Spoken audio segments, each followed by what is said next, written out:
Love your shop vac, but you hate changing out the bag?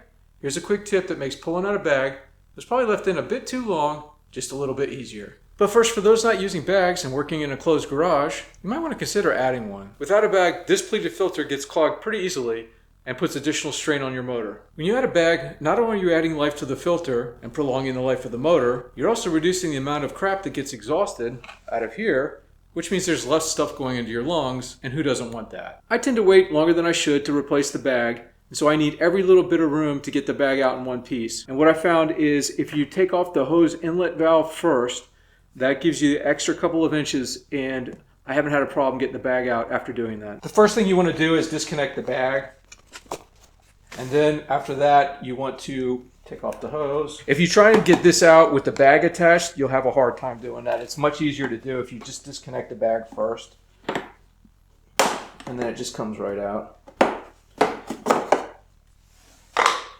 At this point, you want to have a big trash bag to put this thing in. I use some painter's tape or duct tape to cover up that hole so that I don't start blowing the crap everywhere when I'm trying to pull the bag out.